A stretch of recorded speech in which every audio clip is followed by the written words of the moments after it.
إن الحمد لله نحمده ونستعينه ونستغفره ونعوذ بالله من شرور أنفسنا ومن سيئات أعمالنا من يهده الله فلا مضل له ومن يضلل فلا هادي له وأشهد أن لا إله إلا الله وحده لا شريك له وأشهد أن محمدا عبده ورسوله أما بعد. Louange à Allah, le maître des circonstances, on le loue pour tout ce qu'il nous accorde comme bien et comme grâce.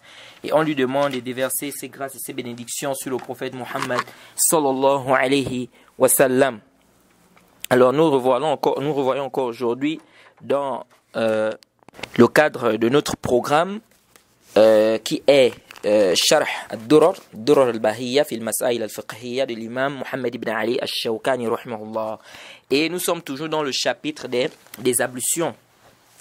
Et on demande qu'Allah nous facilite, qu'il nous aide à terminer ce chapitre de la purification. Avant que de commencer, je voudrais juste rappeler un point par rapport au cours précédent. Lorsque j'ai parlé des hadiths, le hadith Hassan di Ghayri, c'est-à-dire un hadith qui est valable ou bien qui est bon par autre que lui. Et je disais que il faut, parmi les conditions pour qu'un hadith se renforce, un hadith faible pour qu'il se renforce, pour que ça devienne Hassan di Ghayri, il faut que les chaînes de transmission, toutes les chaînes soient fortes. C'était un lapsus, je voulais plutôt dire, il faut que toutes les chaînes de transmission ont une faiblesse qui n'est pas forte. À ce moment-là, le hadith peut se renforcer et devenir Hassan li ghayrihi.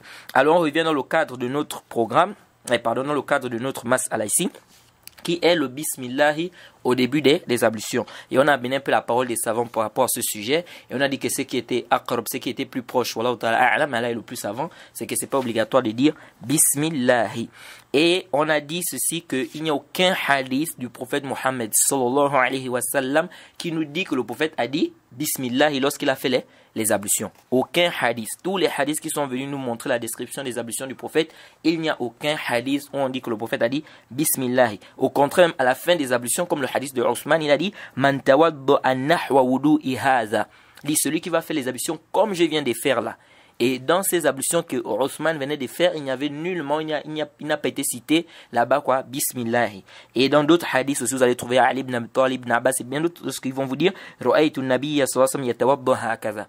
C'est-à-dire, il va faire les ablutions et à la fin, il dit j'ai vu le prophète Mohammed sallallahu alayhi wa sallam faire les ablutions comme vous m'avez vu faire. Et il n'a nullement cité là-bas, là, de dire bismillah. Et quant au hadith qui est venu dans les Sunan al-Nasa'i, on dit que le prophète Mohammed sallallahu alayhi wa sallam a dit tawadda'u bismillahi, faites les ablutions bismillahi. Ce hadith, d'abord, c'est un problème au niveau de la chaîne de transmission. Il y a des savants qui ont dit que le hadith est shaz, c'est-à-dire que c'est un hadith da'if, tel qu'Ibn Hajar et bien d'autres. Et aussi sur l'istidlal du hadith. Le hadith nous dit que le prophète a dit tawadda'u bismillahi, faites les ablutions bismillahi. Qu'est-ce que ça veut dire ça? Est-ce que ici le prophète est en train de vouloir nous dire faites les ablutions en disant bismillahi, ou bien le prophète est en train de faire ce qu'on appelle, il nous dit faites les ablutions et puis il a dit bismillahi? Je ne sais pas si vous comprenez. C'est comme si tu disais par exemple à quelqu'un mangez, bismillah. Quand je dis par exemple mangez, bismillah, est-ce que cela voudrait dire que je suis en train de vous dire manger en disant bismillah? Ou bien je dis entre, bismillah. Je dis à quelqu'un par exemple d'entrer dans ma chambre ou dans ma maison, je dis tu peux entrer, bismillah. Est-ce que je suis en train de vouloir dire à cette personne que quand tu vas entrer, il faut dire bismillah? Non, c'est là le problème sur ce hadith. Quand le prophète dit tawadda'u bismillah, c'est comme si le prophète a dit faites les ablutions. Ensuite il a dit bismillah. Ce n'est pas que le prophète a dit faites les ablutions en disant bismillah. Est-ce que vous voyez? Donc, d'abord au niveau du isnad, c'est un problème. C'est voir le Cheikh Al-Albani rahimahullah, lui voit que le hadith est authentique. Et deuxièmement, au niveau de l'istidlal aussi, il y a beaucoup d'avis des savants par rapport à la compréhension de ce hadith. Et aussi, je voudrais rappeler un point. Qu'il y a des savants qui ont dit que lorsque le prophète Mohammed sallallahu alayhi wa sallam a dit la wudu'a liman lam yazkur ismallah alayhi, que ce hadith, le prophète a dit la wudu'a liman lam yazkur ismallah alayhi. Il n'y a pas des ablutions pour celui qui ne cite pas le nom d'Allah. Certains ont dit qu'ici, il n'y a pas des ablutions complètes. Bon, ça aussi, fihi nazar. Pourquoi? Parce que ici, le la ici est venu sur le ism. Et Cheikh al-Islam Ibn Taymiyyah, il a rappelé un point. Il dit dans la charia, vous allez remarquer que dans la législation islamique, lorsque le la, nafiya, ça vient sur un nom, yanfi al-haqiqa. Ça implique quoi? Ça renie la réalité de la chose et non pas la complémentarité de la chose. C'est-à-dire quand on dit, vous allez voir dans la législation, par exemple, lorsqu'on voyait un nom qui est nafiya, c'est-à-dire le la, ça vient sur le ism. Ça vient sur le ism, sur un nom. Comme par exemple, la nikaha illa biwali, la wudu'a, la salata liman lam yaqra bil fatihatil kitab, la i'tikafa illa fi salasati masajid. Le là, quand ça vient dans le ism, ça implique quoi? L'annulation. Ça veut dire ici que ce n'est pas complet, non. Ça veut dire plutôt que l'acte là est nul. Si on dit la nikaha illa biwali, il n'y a pas de mariage sauf avec le tuteur. Ça veut dire quoi? Il n'y a pas de mariage valide. Ça ne veut pas dire qu'il n'y a pas de mariage complet, non. On dit la salata liman lam yaqra bil fatihatil kitab. Il n'y a pas de prière pour celui qui ne récite pas la fatiha. Ici, ça ne veut pas dire qu'il n'y a pas de prière complète, non. Ici, ça veut dire qu'il n'y a pas de prière valable ou valide. Je ne sais pas si vous saisissez. Donc, le là, quand il vient dans un ism, ça implique l'annulation. Contrairement s'il vient avec un verbe. La yu'minu ahadukum. Mais s'il vient avec un ism, ça implique quoi? L'annulation. Maintenant, celui qui va venir dire qu'ici, le sens, ce n'est pas l'annulation, mais le sens, c'est la complémentarité, c'est-à-dire, c'est accepté, mais ce n'est pas complet, il doit apporter un dalil. Il doit apporter un texte qui vient quoi? Justifier ça. Donc, al-zahir, lorsque le texte dit la wudu'a liman lam yazkur ismullah alayhi, on ne peut pas comprendre de là quoi? Que c'est la complémentarité, c'est-à-dire, il a les ablutions, mais c'est pas complet. Mais comme on a dit déjà, on a déjà conclu que ici, là, qu'on appelle le hadith, c'est un hadith à problème. Et puis deuxièmement, nous n'avons qu'un hadith où le prophète Mohammed sallallahu alayhi wa sallam a dit bismillah dans les ablutions. Et puis troisièmement, même le niveau du hadith, le hadith ne nous dit pas qu'on doit dire bismillah, mais il dit plutôt qu'on doit citer le nom d'Allah subhanahu wa ta'ala. Donc une personne qui a fini ses ablutions, il fait l'invocation qu'on fait à la fin des ablutions. Là-dedans, il y a le nom d'Allah, il a cité le nom d'Allah et ses ablutions sont complets. Wallahu ta'ala a'lam. Ensuite, il dit yajibu ala kulli mukallaf an yusammi idha zakara. On a déjà parlé de le mukallaf. C'est que le mukallaf, c'est celui qui est baligh, qui est aqil, qui raisonne et qui atteint l'âge de la puberté. Il est obligé pour lui de dire quoi? De faire le zikr, de dire bismillahi, s'il fait quoi? S'il s'en souvient. C'est comme si l'imam Shawkani, rahimahullah, ici, il penche vers la vie qui dit que c'est une obligation de dire bismillah lorsqu'on fait les ablutions. Mais il n'y a pas de mal aussi. Si quelqu'un fait les ablutions, si tu dis bismillah aussi, il n'y a pas de mal. Et pour sortir même du khilaf, tu dis bismillah, ça te coûte rien. Ça te coûte rien. Pour sortir du khilaf, tu dis bismillahi. Maintenant, le problème, c'est si quelqu'un ne l'a pas dit. Est-ce que ces ablutions sont nulles ou pas? Et on a déjà détaillé le sujet. Et il dit وَيَتَمَضْمَضَ وَيَسْتَنْشِقْ ثُمَّ يَغْسِلْ جَمِيعَ وَجْهِهِ ثُمَّ يَدَيْهِ مَعَ مِرْفَقَيْهِ ثُمَّ يَمْسَحْ رَأْسَهُ مَعَ أُذُنَيْهِ وَيُجْزِي مَسْحُ بَعْضِهِ والمسح على العمامة ثم يغسل رجليه مع الكعبين وله المسح على الخفين ولا يكون وضوءا شرعيا إلا بالنية لاستباحة للصلاة. ممتاز. Le cheikh ici lui dit ceci. Il a pas dit ensuite il fait le madmada. Donc après avoir dit bismillah, qu'est-ce que tu fais? Tu fais le madmada et l'istinshaq. Le madmada, c'est le simple fait de mettre de l'eau dans la bouche et de bouger l'eau là à l'intérieur. Ensuite, tu fais quoi? Tu craches. Ça, on appelle ça le madmada. Et l'istinshaq, c'est le fait de faire entrer de l'eau dans les narines. Et lorsque tu vas faire sortir de l'eau des narines, on appelle ça le istinthar.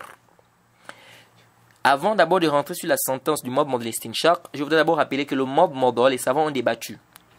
Est-ce que le madmada, c'est le simple fait de faire entrer de l'eau dans la bouche et puis faire sortir? Ou bien il faut nécessairement bouger. Alors certains ont dit, il suffit juste de faire entrer de l'eau dans la bouche. Mais d'autres ont dit non. Parce que dans la langue arabe, quand on dit madmada, ça veut dire que tu dois faire bouger de l'eau dans la bouche. Donc tu fais rentrer de l'eau dans la bouche, ensuite tu fais quoi? Tu secoues l'eau qui est dans la bouche et tu fais ressortir ça. Si tu n'as pas fait ça, certains ont dit tu n'as pas fait le madmada. Et pour ceux qui ont vu que le madmada c'est une condition, c'est wajibat dans les ablutions, ça veut dire que tu n'as pas les ablutions. Donc c'est pourquoi c'est un sujet qui est khatir. Sujet des ablutions, il faut faire très très attention. Et on va voir qu'il y a beaucoup de gens qui ne font pas les ablutions correctement quand on va détailler, parce qu'il y a beaucoup des erreurs qui se glissent. Donc ce qui est arjah, ce qui est aqrab, ce qui est proche, c'est quoi? C'est que tu mets de l'eau à la bouche et tu bouges cette eau, ensuite tu fais quoi? Tu fais sortir l'eau de la bouche. Et aussi je rappelle et j'insiste, il n'y a pas de doigt à mettre dans la bouche, s'il vous plaît. Quand tu fais le madmada, il n'y a pas de doigt à mettre dans la bouche. C'est une bid'a, c'est une innovation de mettre les doigts dans la bouche. On voit beaucoup de musulmans aujourd'hui, quand ils font les ablutions, ils mettent l'eau dans la bouche, ensuite ils prennent le doigt, ils font entrer et puis ils bougent. Ça, c'est des bid'a. Lam yathbut wa la yasih ani nabi sallallahu alayhi wa sallam. Ce n'est pas venu du prophète Mohammed sallallahu alayhi wa sallam. Et tous les hadiths, prenez ça comme qaida, comme règle, tous les hadiths que vous allez voir, où on vous dit que le prophète a dit que le siwak, on peut utiliser le doigt comme siwak, sachez que c'est des hadiths da'if, lam tathbut wa la tasih. Cheikh Al-Albani et beaucoup de savants ils ont da'ifé ces hadiths-là. Il n'y a aucun hadith authentique qui nous dit que le doigt doit être un siwak. Et tous les hadiths qui sont venus, comme l'a rappelé Abi Ubayd dans son livre Tuhur, que non, Osman, il utilisait le doigt pour faire le siwak, etc. Tous ces hadiths-là, lam tathbut wa la tasih al-battata. Donc il n'y a aucun hadith authentique qui nous dit que le doigt doit être utilisé comme siwak. Donc il n'y a pas à mettre le doigt dans la bouche, les frères. On se limite à ce que le prophète a fait. Nous avons la description des ablutions du prophète dans le Bukhari Muslim Sarih, clair, et il n'est nullement cité là-bas. Lorsqu'on a dit que le prophète a fait le mode mondant, ou bien Osman, lorsqu'il a fait, il nous a dit que le prophète a fait comme ça, il n'a nullement cité, ou bien il n'a nullement été cité là-bas, qu'il a mis quoi? Il a mis le doigt dans la bouche. Donc les frères, c'est des trucs qu'il faut éviter, c'est des bid'a. Ensuite, là, l'istinshaq. Et avant aussi de parler du hukm, je veux parler aussi d'une chose que beaucoup de gens négligent. C'est une sunna que beaucoup de gens ont délaissée dans les ablutions. C'est venu dans les sunan al-Nasa'i, le hadith d'Ali ibn Abi Talib. Il dit ceci, que ra'aytu nabiyya sallallahu alayhi wa sallam, ra'aytu nabiyya sallallahu alayhi wa sallam, yastanshiq biyaminihi, wa yastansir bishimalihi. C'est important. Il a vu le prophète Mohammed sallallahu alayhi wa sallam, hadith authentique. Il faisait le istinshaq avec sa main droite et il faisait le istinsar avec sa main gauche. L'istinshaq, on a dit c'est quoi? C'est le fait de faire entrer de l'eau dans les narines. L'istinsar, c'est quoi? C'est le fait de faire sortir de l'eau des narines. Donc il faisait rentrer de l'eau dans les narines avec la main droite et il faisait ressortir de l'eau avec la main gauche. Avec la main gauche. On a vu que ça c'est une sunna que beaucoup de gens ont délaissée. C'est une sunna qu'on doit faire revivre. On doit refaire ça dans les ablutions. Tu fais rentrer de l'eau dans les narines avec la main droite, ensuite tu fais sortir avec la main gauche. Et on avait déjà dit, comme Ibn Hajar a dit, il dit tout istinshaq n'implique pas forcément l'istinsar. Mais tout istinsar implique nécessairement l'istinshaq. Je ne sais pas si vous comprenez. Tout istinshaq, ça n'implique pas forcément l'istinsar. Mais tout istinsar implique l'istinshaq. Ça veut dire quoi? L'istinshaq, on a dit, c'est le fait de faire entrer de l'eau dans les narines. L'istinsar, c'est le fait de faire sortir de l'eau des narines. Ibn Hajar dit, le fait de faire entrer de l'eau dans les narines ne veut pas forcément dire que tu vas faire sortir cette eau-là. Ça peut rentrer dans les narines et puis ça va jusqu'à la gorge, ça rentre. Il dit, mais le fait que tu fasses sortir de l'eau de tes narines, ça veut dire que tu l'as d'abord fait rentrer. Ça veut dire que tu as d'abord fait rentrer de l'eau dans les narines. Je ne sais pas si vous saisissez. Donc c'est pourquoi il dit, tout istinshaq n'implique pas forcément l'istinsar, mais tout istinsar implique l'istinshaq. Donc ici, là, l'istinshaq, c'est faire entrer de l'eau dans les narines. Le mode mordant, on a dit, c'est faire entrer de l'eau dans la bouche et bouger. Et il n'y a pas de doigt à mettre à la bouche. Alors, les savants ont débattu sur le hukm de l'istinshaq et de l'istinsar. Quelle est sa sentence? L'istinshaq et l'istinsar, c'est obligatoire ou c'est pas obligatoire? La majorité des savants, jumhur ou l'ulama, la majorité des savants, ils ont dit, ce n'est pas une obligation de faire l'istinshaq et l'istinsar. Ce n'est pas une obligation. Pourquoi? Il te suffit seulement de venir. Voilà de l'eau, tu viens faire les ablutions. Allez, tu commences directement à laver ton visage. Sans faire le mode pendant, sans faire l'istinshaq. Tu laves ton visage, tu laves tes mains jusqu'au coude, etc. Tu masses ta tête, les pieds. Khalas, tu as lavé les pieds, c'est terminé. Il n'y a pas d'istinshaq, il n'y a pas d'istinsar à faire. Ces savants, ils se sont appuyés sur quoi? Ils ont dit, Allah dit dans le Coran, Ya ayyuhal lezina aman, iza kumtum ila salat. فاغسلوا وجوهكم وأيديكم إلى المرافق وامسحوا برؤوسكم وأرجلكم إلى الكعبين. Le verset est clair. Il dit, Allah a dit dans le Coran, ô vous qui avez cru, lorsque vous vous levez pour la prière, lavez vos visages et vos mains jusqu'au coude. Massez vos têtes et lavez vos pieds jusqu'aux chevilles. Est-ce que dans le verset on a parlé ici du mode de l'istinshaq? On a parlé de laver le nez et puis de laver le visage? Ce n'est pas cité dans le verset. Donc ils ont dit dans le verset, on ne nous a pas parlé du mode manda et de l'istinshaq. Donc ça nous prouve ici que ce n'est pas une obligation de faire le mode manda et l'istinshaq. Deuxièmement, ils ont dit, le prophète Mohammed sallallahu alayhi wa sallam aussi, il a été rapporté que le prophète Mohammed sallallahu alayhi wa sallam, il a dit dans un hadith, Ibda'u bima bada Allahu bihi, et le prophète a dit, Abda'u bima bada Allahu bihi. Je commence parce qu'Allah a commencé. Dans une autre version, commencer parce qu'Allah a commencé. Et ça aussi, on va voir, quand on va parler de la mas'ala du tartib, on va parler de la mas'ala du tartib, est-ce que la chronologie est obligée de respecter ça dans les ablutions ou non? On va venir sur cette histoire-là de ce hadith. Parce que beaucoup ont pris ces hadiths-là pour prouver qu'on est obligé de respecter quoi? La chronologie. Et on va détailler ça, Inch'Allah, quand on va arriver là-bas. Mais bref, Donc ils se sont appuyés d'abord sur le verset du Coran. Et deuxièmement, ils ont dit, le prophète Mohammed, c'est venu dans le hadith de Moussi Salat, celui qui avait mal fait sa prière. Dans les Sunan, que le prophète Mohammed, sallallahu alayhi wa sallam, lui a dit, Tawadda kama amarakallah. Waghsil wajhaka wa yadayk. Wamsah bi ra'sika waghsil rijlayk. Le prophète a dit quoi? Le prophète lui a dit, Tawadda kama amarakallah. Waghsil wajhaka wa yadayk. Wamsah bi ra'sika waghsil rijlayk. Le prophète lui a dit, fais les ablutions comme Allah t'a ordonné. Lave ton visage et tes mains jusqu'au coude, masse la tête et lave tes pieds. Il dit, c'est clair ici. Le prophète ne lui a pas dit, là, il n'est pas permis de retarder le bayan lorsque la personne en a besoin. Ici, le prophète ne lui a nullement dit de faire le mode de l'istinshaq. Le prophète a dit, fais les ablutions comme Allah t'a ordonné de faire. Il lave le visage, lave les mains jusqu'au coude et lave les pieds. Donc ici, il n'y a pas de mode, il n'y a pas d'istinshaq, il n'y a pas à mettre l'eau à la bouche, il n'y a pas à mettre l'eau dans les narines. Et c'est en conformité avec le verset. Il lui a dit, fais les ablutions comme Allah t'a ordonné. Donc, comme c'est venu dans le Coran. Dans le Coran, il n'y a pas de mode moderne, il n'y a pas d'istinshaq. Et d'autres savants tels que l'imam Ahmed et bien d'autres, et parmi les contemporains, Cheikh Al-Albani, ils ont dit non, c'est une obligation de faire le madmada et l'istinshaq. Pourquoi? Premièrement, ils ont dit, c'est venu dans le Sahih Bukhari et Muslim. Le hadith d'Abu Huraira. أن النبي صلى الله عليه وسلم قال إذا توضأ أحدكم فليجعل في أنفه الماء ثم ليستنثر. Le prophète a dit quoi? Si l'un d'entre vous fait les ablutions, qu'il fasse rentrer de l'eau dans ses narines, puis qu'il fasse ressortir cette eau. Le hadith est dans le Sahih Bukhari et Muslim, et vous pouvez le trouver pour ceux qui veulent facilement dans le Umdatul Ahkam. Umdatul Ahkam, vous savez que dans le Kitab al-Tahara, il est venu avec les hadiths de Bukhari et Muslim là-bas. Bref, ce hadith nous montre ici que c'est une obligation de faire quoi? De faire l'istinshaq, de mettre de l'eau dans les narines et de faire sortir, puisque ici le prophète a ordonné. Il a dit, si l'un d'entre vous fait les ablutions, qu'il mette de l'eau dans ses narines. C'est un ordre.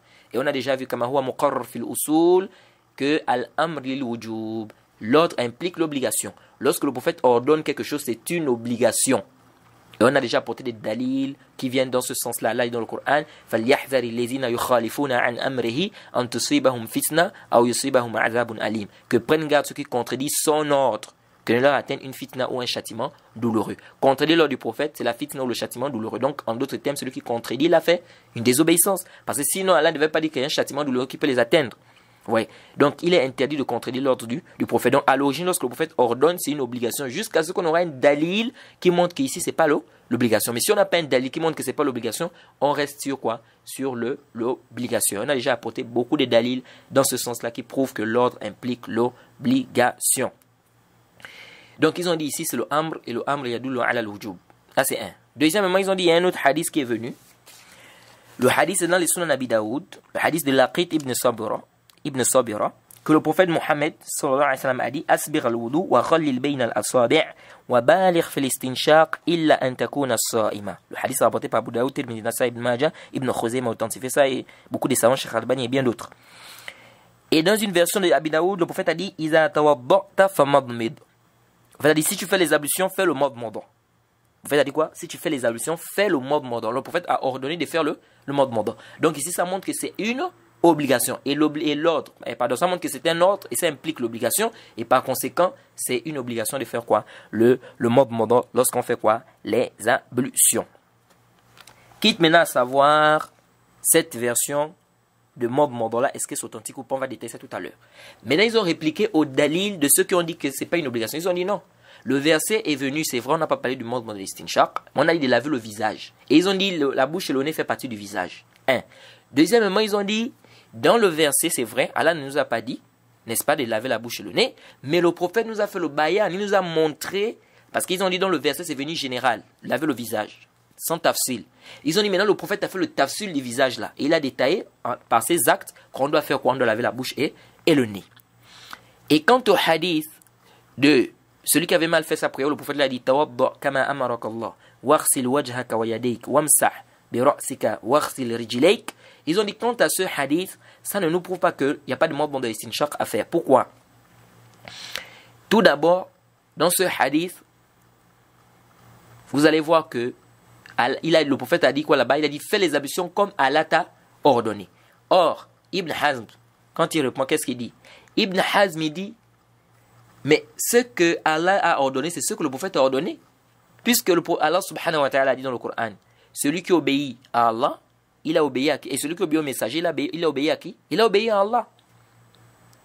Celui qui a obéi au messager, il a obéi à qui? À Allah.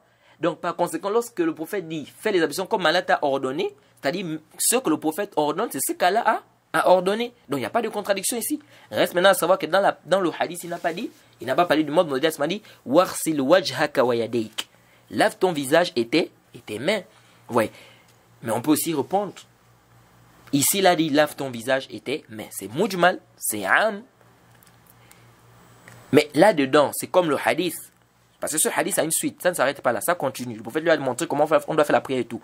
Mais il y a une version dans le hadith où le prophète lui a dit, lorsqu'il va faire la prière, il lui a dit quoi?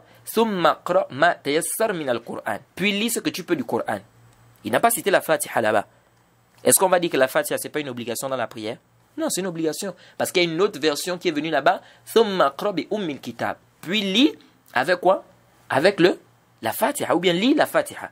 Donc cette autre version-là vient compléter cette version qui est générale. Et c'est comme ça qu'ils ont dit, c'est de cette même manière, c'est vrai dans le hadith, on n'a pas cité le mode modalistinshaq, nous avons d'autres hadiths qui le citent, et donc ça vient faire le tafsir, le bayan de quoi? De ce hadith qui est mujmala, on n'a pas cité quoi? Le mode moda et l'istinshaq. Donc ici, eux, c'est comme ça qu'ils ont répondu à quoi? À ce hadith qui dit quoi? De faire quoi? Les ablutions. Et même dans le hadith, on n'a pas dit de laver la main jusqu'au coude, puisque le prophète lui a dit warsil wajhaka wa yadayk wamsah bi ra'sika warsil rijlayk. Donc là-bas, le prophète n'a pas demandé de laver la main jusqu'au cou. Il a dit lave tes mains. Mais lave tes mains, c'est am. Il lave ses mains jusqu'au cou. Vous voyez, le prophète n'a pas délimité là-bas. Donc ça, c'est comme si c'est venu de manière générale. Maintenant, on doit prendre des autres hadiths qui sont venus dans des tafsilat, qui sont venus détailler, qui sont un peu plus en profondeur, pour pouvoir quoi comprendre ce hadith. Alors donc, je reviens ici pour dire que le hadith qui dit déjà, ar-rajih, ce qui est juste, c'est qu'il est obligatoire de faire l'istinshaq. Ça, il n'y a pas de débat. Mettre de l'eau dans la bouche, dans les narines, ça c'est obligatoire, et faire sortir, c'est obligatoire. Pourquoi? Parce que le prophète a dit, Iza tawadda ahadukum, le hadith Abu Hurayrah fi sahihayn, le hadith Bukhari Muslim, il dit, Iza tawadda ahadukum, falyaj'al fi anfihi al-ma. Si l'un d'entre vous fait les ablutions, qu'il fasse rentrer de l'eau dans ses narines. Ça c'est le prophète qui dit, Iza tawadda ahadukum, falyaj'al fi anfihi al-ma, thumma liyastansir. Qu'il fasse rentrer de l'eau dans ses narines, puis qu'il fait sortir cette eau. Donc ça, il n'y a pas un débat ici à dire parce que c'est un ordre. Et le prophète nous a ordonné ici de faire rentrer de l'eau dans les narines et de faire ressortir. Donc ça montre que c'est une obligation. L'ordre implique l'obligation. Maintenant, il reste à savoir sur le mode mordor. Maintenant, le mode mordor, c'est-à-dire faire rentrer de l'eau dans la bouche. Est-ce que c'est obligatoire, oui ou non? Le hadith de Laqit ibn Sabira, ça nous montre l'obligation parce qu'il dit, le prophète a dit, si tu fais les ablutions, fais le mode mordor. Mais le problème de ce hadith, c'est quoi? Le hadith est rapporté par Abu Daoud. Min tariq Abi Asim ad-Dhahhak ibn Makhlad an ibn Jurayj an Ismail ibn Kathir bihi. C'est-à-dire, Abu Asim ad-Dhahhak, il a rapporté ce hadith de Ibn Jurayj et de Ismail ibn Kathir. Mais le problème, c'est quoi? C'est qu'il y a tous ceux qui ont rapporté ce hadith. Tous ceux qui ont rapporté ce hadith de Ibn Jurayj, aucun d'eux n'ont rapporté la partie qui dit si tu fais les ablutions, fais le mode mordant. Sauf Abu Asim. Tel qu'Abdur Razak ibn Hammam as-Sana'ani, il a rapporté de Ibn Jurayj comme dans le Musannaf sans ajouter cette partie. Yahya ibn Sa'id al-Qattan, il a rapporté ça dans le Musnad d'Imam Ahmed sans ajouter cette partie. Hajjad al-Musisi, il a rapporté ça dans le Bayhaqi sans rapporter cette partie. Khalid ibn Harith, il a rapporté dans le Sunan Kubra de Nasa'i sans amener cette partie. Donc, on a 1, 2, 3, 4 rapporteurs dignes de confiance qui ont rapporté le même hadith que Abu Asim ad-Dhahhak et aucun d'eux n'a rapporté la partie qui dit Iza tawadda'ta famadmid. Vous voyez? Et pourquoi beaucoup de savants ont dit quoi? Beaucoup de savants ont dit que cette version est chaz. Cette version est quoi? Est chaz. Et ils ont même dit que Ibn Jurayj, c'est-à-dire qu'il y a des gens qui ont même rapporté aussi, qui ont suivi Ibn Jurayj dans le fait qu'on rapporte ce hadith, c'est-à-dire le fait qu'ils ont rapporté ce hadith. Puisque ceux qui ont pris de Ibn Jurayj, aucun d'eux n'a amené cette partie, sauf qui? Abu Asim ad-Dhahhak. Maintenant, Ibn Jurayj lui-même, le cheikh, il y a un autre cheikh qui l'a suivi dans le hadith. Et lui aussi, il n'a pas rapporté cette partie. Sufyan al-Thawri, il a rapporté le même hadith, il n'a pas rapporté cette partie. Yahya ibn Salim, Ibn Sulaym Ta'ifi, il n'a pas rapporté ça. Daoud ibn Abdurrahman al-Attar, tous les trois, ils ont rapporté le même hadith de Ismaïl ibn Kathir sans rapporter cette partie. Vous voyez? C'est-à-dire que Ibn Jurayj lui-même et les professeurs, c'est-à-dire ceux qui ont pris de Ismaïl ibn Kathir, Ibn Jurayj a pris d'Ismaïl ibn Kathir, Sufyan al-Thawri, Yahya ibn Sulaym al-Ta'ifi, Daoud ibn Abdurrahman al-Attar, ils ont tous pris de qui? De Ismaïl ibn... Ils ont tous pris plutôt de... Oui, ils ont tous pris de qui? De Ismaïl ibn Kathir. Et tous, aucun d'eux n'a rapporté la partie qui dit quoi? La partie qui dit, si tu fais les ablutions, fais-le mad-mada. Mais c'est seulement qui? Abu Asib ibn Dhahhak, c'est lui qui a mené la partie là. Et lui aussi, il a pris ça de qui? Parce qu'il a rapporté de Ibn Jurayj. Mais on se rend compte que tous les élèves de Ibn Jurayj, aucun d'eux aussi n'a mené ça, sauf Abu Asim, Dhahhak. Ce qui fait que il y a des savants qui ont dit quoi? Que cette version est quoi? Est daif. Et il y a une autre version qui est venue qui dit Ba'alir fil mad-mada wal istinshaq illa an takuna saima. Il y a une autre version qui a ajouté qui a dit et fait, c'est-à-dire accentue dans le mad-mada et dans l'istinshaq, sauf si tu es quoi? Sauf si tu es en jeûne. Alors qu'ici on dit seulement Ba'alir fil istinshaq, accentue dans l'istinshaq, sauf si tu es en jeûne. Mais il y a une version qui veut dire accentue dans le mad-mada et l'istinshaq, sauf si tu es en jeûne. Et cette version est rapportée par Dawlabi dans le Talkhis min Tariq Abdurrahman ibn Mahdi, عن سفيان الثوري عن إسماعيل ibn Kathir. C'est-à-dire Abdurrahman ibn Mahdi rapporte ça de Sufyan al-Thawri, qui lui rapporte d'Ismaïl ibn Kathir. Mais la ziyada al-mad-mada aussi, beaucoup ont dit que c'est shadh. Pourquoi? Parce que les huffaz de hadith ont rapporté ça de Sufyan al-Thawri sans cet ajout-là. C'est qui? Waqi' ibn Jarrah dans le Mustad al-Imam Ahmed, Abdul Razak al-Sana'ani dans son Musannaf, Yahya ibn Adam dans les Sunan al-Nasa'i, Muhammad ibn Yusuf, Abu Nu'aym, Muhammad ibn Kathir al-Abdi, fi al-Mustadrak al-Hakim. Tout ce monde-là, ils ont rapporté le hadith là de Sufyan al-Thawri sans la partie qui dit Balir fil mad-mada et accentue dans le mad-mada aussi. Vous voyez? Et Abdurrahman ibn Mahdi lui-même, il a encore rapporté le même hadith de qui? De Sufyan al-Thawri, et il n'a pas rapporté la partie qui dit wa baligh fil mad-mada. Donc le mahfouz, la version qui a été retenue, c'était quelle version qui disait que le prophète a dit wa baligh fil istinshaq et accentue dans l'istinshaq, sauf si tu es en jeûne. Mais la partie qui dit et accentue dans le mad-mada et l'istinshaq, la partie qui dit et le mad-mada là, qui a ajouté mad-mada, c'est une partie que beaucoup de savants ont dit quoi? C'est shaz. Donc vous voyez que ce hadith, c'est un hadith à problème. C'est-à-dire le hadith qui dit Iza tawadda'ta famadmid. Si tu fais les ablutions, fais le mad-mada. Beaucoup de savants ont dit quoi? Que c'est shaz. Et on a déjà expliqué ce qu'est un hadith shaz. On a dit mukhalafatu thiqa man huwa awthaqa minhu. Ça c'est très important pour nous de comprendre ça. Parce que l'imam Shafi'i a déjà dit, comme a dit Al-Hafiz al-Iraqi, wa dhu shuzuzi ma yukhalifu thiqa fihi al-mala fa shafi'i haqqaqa. Ça c'est important. La parole qui est juste dans le shaz, c'est la parole de l'imam Shafi'i. C'est-à-dire qu'un rapporteur digne de confiance qui vient contredire des rapporteurs qui sont aussi dignes de confiance comme lui et qui sont en grande quantité par rapport à lui. Donc s'ils sont par exemple à 20, dans la 6, ils ont pris le même hadith du même cheikh, ils ont dit tous que demain il n'y a pas cours. Maintenant on a une personne qui vient et dit le professeur a dit demain il y a cours. On dit non. Ils sont peut-être à 20. 19, on dit non, le professeur a dit demain il n'y a pas cours. Lui, il est seul, il dit le professeur a dit demain il y a cours. Ici, on fait quoi? On dit sa version est shaz. Et c'est quoi? C'est daif. On dit que certainement il s'est trompé parce que 19 personnes, ça c'est de manière générale. Le plus souvent, parce qu'on va voir, le plus souvent, on dit quand même 19 personnes ne peuvent pas tous, et qui sont dignes de confiance, qui ont une bonne mémorisation, ils ne peuvent pas quand même tous avoir entendu du professeur que demain il n'y a pas cours. Et lui, le seul qui a entendu que demain il y a cours, c'est qu'il y a un problème. Vous voyez un peu. Donc à ce moment, on parle de shuzuz. Mais le shuzuz, comme on a déjà rappelé, il faut faire très très attention. Ce n'est pas à tous les cas. C'est pas à tous les cas. Parce qu'on a vu aujourd'hui des gens qui amènent des conceptions, subhanallah. Et deux aussi, on voit des étudiants qui, c'est-à-dire qu'ils viennent avec des choses, quelqu'un n'a même pas de base dans le ilm le hadith. Mais il veut venir faire un débat qui n'est pas à son niveau. Et d'autres encore même, parce qu'il a entendu un cheikh qui a dit comme ça, maintenant il prend cette position et il veut venir faire le débat. Là, c'est... Prendre la position d'un cheikh, c'est un cas. Faire le taqlid, c'est un autre cas. Débattre, c'en est un autre. On ne t'interdit pas. Si tu es hadith, tu n'as pas le niveau de faire le bahth des hadiths et tout, etc., tu fais le taqlid, il n'y a pas de problème. Mais maintenant, de faire de ça maintenant un débat, tu veux maintenant débattre. Ah, là maintenant, il faut quoi? Il faut des rudiments, il faut des arguments, il faut des dalils. Mais s'il n'y a pas de dalils, ça c'est le fanatisme.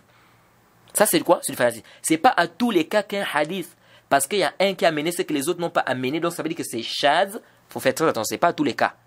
Parfois même, vous allez voir les savants des hadiths, ils font précéder la parole de celui qui était seul sur la parole de ceux qui étaient en groupe. Ah oui, peut-être je vais étonner beaucoup de gens, mais oui, ça arrive. Vous allez prendre le cas de Ibn Abi Hatim. Ibn Abi Hatim, tu vas voir dans son livre Al-Ilal, on t'amène par exemple des hadiths, on te dit Malik an Nafi' an Ibn Umar. Ça on dit Silsilat al-Zahab. Ça c'est la chaîne de transmission en or. Donc lorsque la chaîne de transmission arrive, il n'y a même pas de débat, c'est authentique. C'est-à-dire ne cherche même pas à débattre. Dès que tu entends Malik an Nafi' an Ibn Umar, il n'y a pas de débat le hadith authentique. Pourquoi? Parce que Malik, il a quoi? Vous connaissez tous l'imam Malik. Il a vu quoi? Les tabi'in, les Nafi', c'était qui? C'était l'élève de Ibn Umar. Donc Malik a vu Nafi' et Nafi' a vu quoi? Ibn Umar. Donc quand on te dit Malik an Nafi' an Ibn Umar, il n'y a même pas de débat, c'est authentique et tous c'est des thiqat. Alors, on te voit là-bas, c'est-à-dire Ibn Abi Hatim, il te rapporte par exemple un groupe de savants, un groupe de rapporteurs, pardon, qui rapportent un hadith, ils disent que c'est Malik an Nafi' an Ibn Umar. Maintenant, on voit un seul rapporteur qui vient, il dit Malik an Salim an Ibn Umar. Ici, là, normalement, on doit dire que le hadith est shadh. Parce que le shuzuz, c'est dans le matn et dans le isnad, c'est-à-dire dans la chaîne de transmission et dans le contenu du hadith. Normalement, ici, on doit dire que le hadith est shaz. Pourquoi? Parce que tous ceux qui ont rapporté, ils ont dit que c'est Malik qui a rapporté des Nafi', qui a rapporté des Ibn Umar. Maintenant, lui, il est le seul qui dit que Malik n'a pas pris des Nafi', mais il a pris des Salim. Je ne sais pas si vous suivez. C'est-à-dire, lui, le seul rapporteur, lui vient, il dit, c'est Malik an Salim an Ibn Umar. Par contre, les autres, ils ont dit Malik an Nafi' an Ibn Umar. Est-ce que vous voyez un peu? Ça veut dire que lui, il a apporté quelque chose que les autres n'ont pas apporté. Il a contredit. Parce que les autres ont dit que c'est Malik qui a pris de Nafi'. Or, lui, le seul qui dit que c'est Malik qui n'a pas pris de Nafi', mais il a pris de qui? De Salim. À ce moment, normalement, on doit dire que le hadith est shaz. C'est-à-dire sa version est shaz parce que lui, il a amené un rapporteur que les autres n'ont pas apporté. Il a dit Salim alors que tous les autres ont rapporté que c'est Nafi'. C'est vrai, Malik n'a pas seulement rapporté des Nafi', il a aussi rapporté des Salim. Même si c'est rare, mais Malik a rapporté des Salim qui a rapporté des Ibn Umar. Et Salim aussi fait partie des étudiants des Ibn Umar. Vous allez voir par exemple qu'ici, normalement, on doit dire que c'est shadh selon les Coran. Mais ici, vous allez voir qu'Ibn Abi Hatim, il te dit Al-Thani as-Sah. Il te dit que ce qui est plus authentique, c'est la version de celui qui est venu dire Malik, an Salim, an Ibn Umar. Comment ça? Et pourtant, tous les autres ont rapporté Malik, Nafi' Ibn Umar. Donc, ils étaient peut-être à 10. Ils ont rapporté Malik, Nafi' an Ibn Umar. Lui, le seul, il vient, il dit Malik, an Salim, an Ibn Umar. Et Ibn Abi Hatim dit c'est cela qui est authentique. Comment ça? On doit normalement dire non, il s'est trompé. Tout le monde a rapporté Nafi' Ibn Umar et lui le seul. Ici, là, pourquoi certains savants ici, ils font précéder la parole de celui-là qui est venu seul, qui a mené Malik an Salim Ibn Umar? C'est pas des qara'in. C'est par rapport à des qara'in, c'est-à-dire par rapport à des indices. Le shuzuz, ce n'est pas parce que non, il est le seul, non. Pourquoi? Il te dit ceci.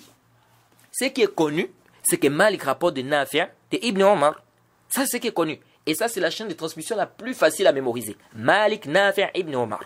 Ce qui fait que quand on te dit Malik, automatiquement, tu retiens cette chaîne de transmission-là très facilement. Malik, Nafi' Ibn Umar. Tu la retiens facilement.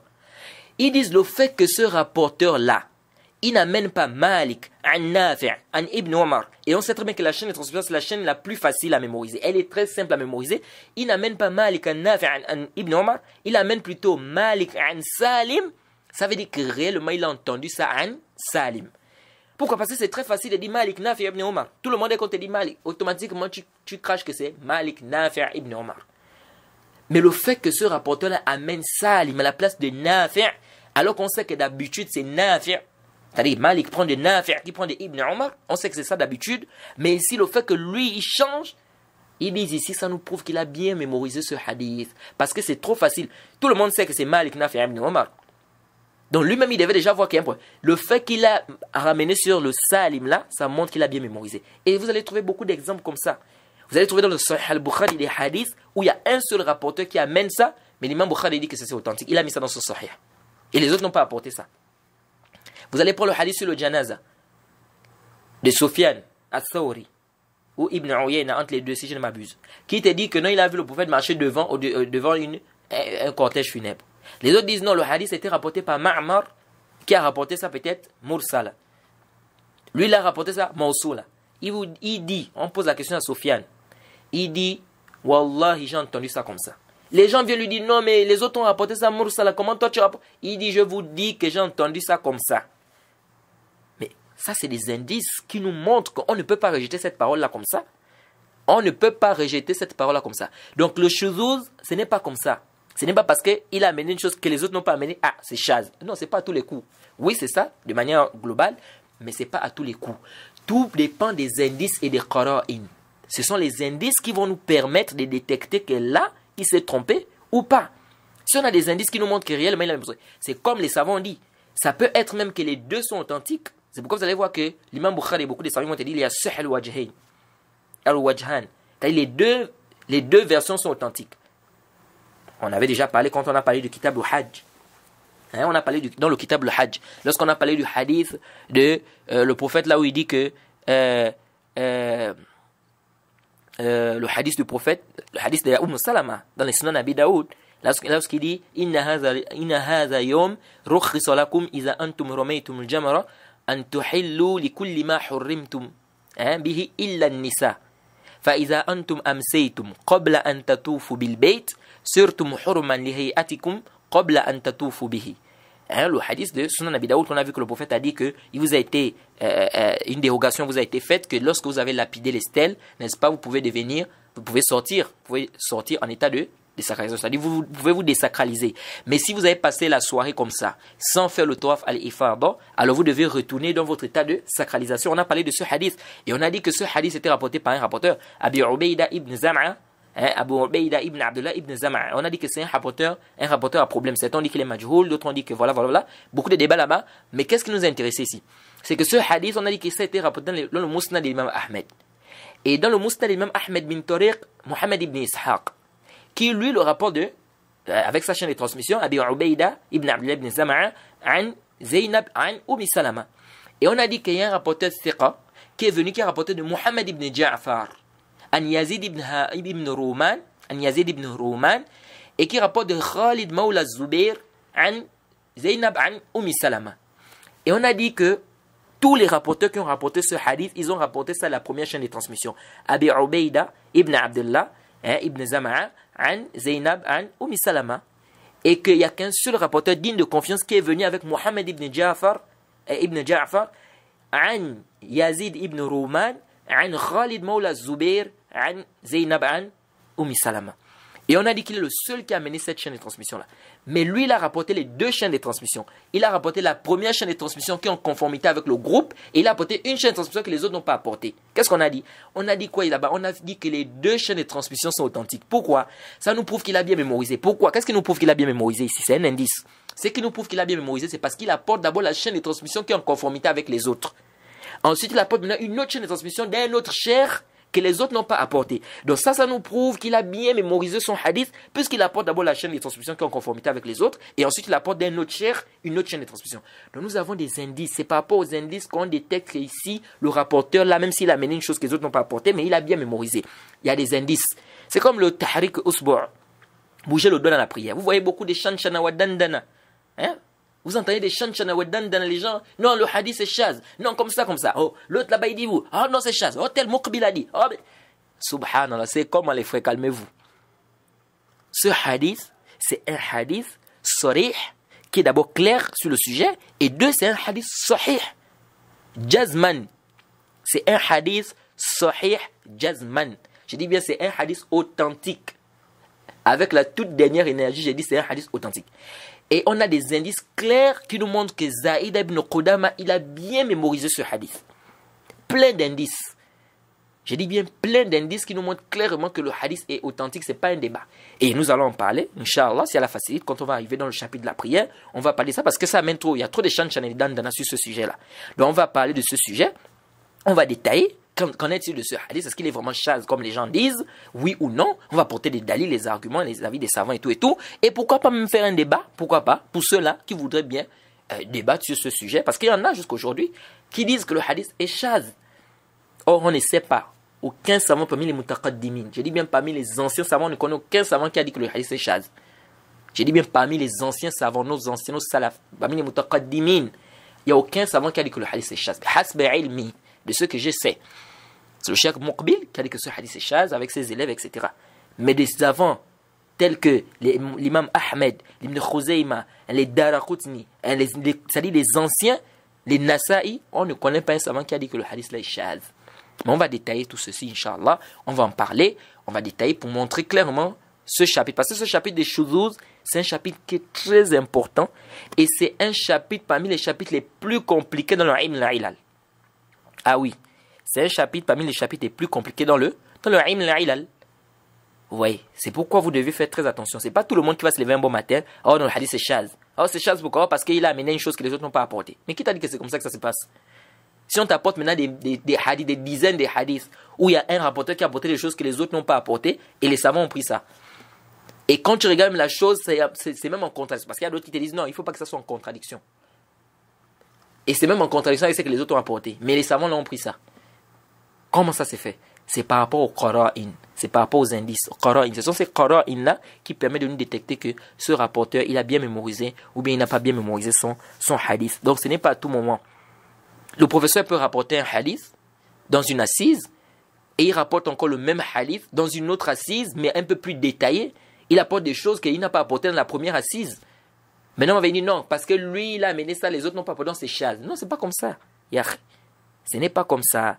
Le ilm, le hadith, il faut de ilm, il faut des qawa'id. Si tu n'as pas les qawa'id, tu n'as pas le ilm, tu n'as pas le machin, vraiment il ne faut pas s'aventurer. Si tu veux faire un taqlid, on n'en disconvient pas. Vous savez que le ilm, le hadith, ce n'est pas donné à tout le monde. Tu fais ton taqlid, bon moi, voilà tel cher que je suis parce que je n'ai pas le niveau de faire le bahth dans les hadiths, les ilal et tout. Ça n'engage que toi. Ça, il n'y a pas de problème. Mais maintenant, de venir faire un débat. Tu es en train de faire le taqlid. Donc, tu n'as pas d'abord des bases dans le ilm, le hadith, des qawa'id et tout, des mustalahat. Tu ne connais pas tout ça, les terminologies des hadiths et tout, les qawa'id, les règles et les principes. Maintenant, tu fais un taqlid. Et de là, tu viens maintenant faire un débat. Alors, on dit, là, il y a un problème. Parce que quand tu veux débattre, il faut des arguments, il faut des hujjaj. Ce n'est pas le simple fait de dire, non, j'ai entendu le cheikh dire qu'il a apporté ça, que les autres n'ont pas apporté, donc c'est chaz. Non, c'est pas ça. Ouais, et c'est pourquoi vous allez voir qu'il y a beaucoup de gens comme ça, ils sont incapables de se défendre dans les débats. Pourquoi? Parce qu'il n'a pas, des arguments convaincants, ou bien il n'a pas pris, n'est-ce pas, des arguments, il a fait simplement le fanatisme, ou bien le taqlid, ou bien il a juste suivi comme ça le cheikh, parce que le cheikh a dit, donc il a juste pris. Donc, il faut vraiment faire très attention dans ce chapitre de quoi? Du shuzuz. Donc je reviens pour dire que ce hadith, c'est un hadith à problème. Certains savants disent que c'est shaz. Et vraiment, quand vous regardez un peu les chaînes de transmission de hadith, tout ce qui a rapporté ce hadith, aucun n'a rapporté cette partie, sauf Abu Asim. Et vraiment, ça, Abu Asim al-Dhahhak, ça nous fait pencher sur quoi? La faiblesse du hadith. Parce qu'on n'a pas des indices aussi. Il faut des indices. Et là aussi, je ne veux pas encore entrer dans un autre débat. Ziyadatu thiqa. Hal hiya maqboula ou ghayr maqboula. Ça, c'est encore le débat. Le ziyadatu thiqa, c'est-à-dire l'ajout qu'un rapporteur digne de confiance apporte. C'est acceptable ou c'est pas acceptable? Certains disent non, c'est mardouda. Ghayr maqboula. C'est-à-dire on n'accepte même pas ça aslan. D'autres disent non, c'est acceptable jusqu'à ce qu'on arrête. D'autres disent non, on fait le tawaqquf. Donc, beaucoup de débats, vraiment, les frères. Moi, je ne veux pas trop rentrer dans ça. Peut-être on va en parler quand on va arriver dans la masse du tahrik là-bas dans la prière, le chapitre de la prière, bouger le doigt dans la prière. Peut-être on va bien détailler ça en détail et on va peut-être détailler ça avec un peu plus de tafsilat parce que j'ai remarqué que c'est le sujet ou c'est l'un des sujets qui amène beaucoup de problèmes comme je disais. Ça amène des chanawat dans les bouches des gens.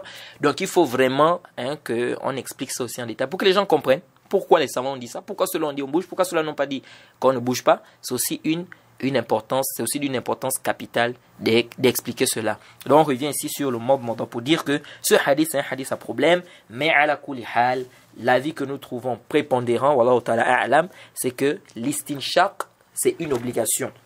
L'istinshaq, donc faire entrer de l'eau dans les narines, faire sortir, c'est une obligation. Maintenant le mob mordant, ça reste maintenant entre parenthèses parce que vous avez vu que le hadith ici c'est un hadith à problème. Mais aussi il faut savoir une chose, il y a un point qui est important. C'est que de tous les ablutions du prophète, on n'a vu aucun endroit où le prophète n'a pas fait le mode de l'istinshaq. C'est-à-dire, tous ceux qui nous ont rapporté les ablutions du prophète, on n'a aucun hadith où on nous dit que le prophète a laissé le mode mordant et l'istinshaq.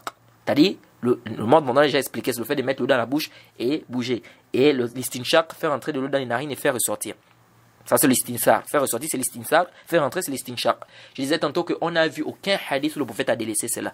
Donc, ce qui est mieux, c'est quoi? C'est que quand tu fais tes ablutions, fais le mode mada et l'istinshaq. Et aussi, je vais revenir sur un autre point. Avant d'entrer, on n'a peut-être pas traité ce point-là. L'imam Shawkani, il n'est pas venu sur cette question. C'est le fait de laver les mains au début des ablutions. Laver les mains au début des ablutions, ce n'est pas une obligation. Je répète, laver les mains au début des ablutions, ce n'est pas une obligation. C'est mustahab. Il y a même des savants qui ont dit que c'est un consensus. C'est un consensus des savants. C'est-à-dire, ijma'. Tous les savants sont unanimes que laver les mains au début des ablutions, ce n'est pas obligatoire. Regardez l'erreur maintenant que les gens font. Quelqu'un vient, il fait les ablutions, il lave les mains au début. Ensuite, il fait le mode mada, il fait l'istinshaq, il lave le visage.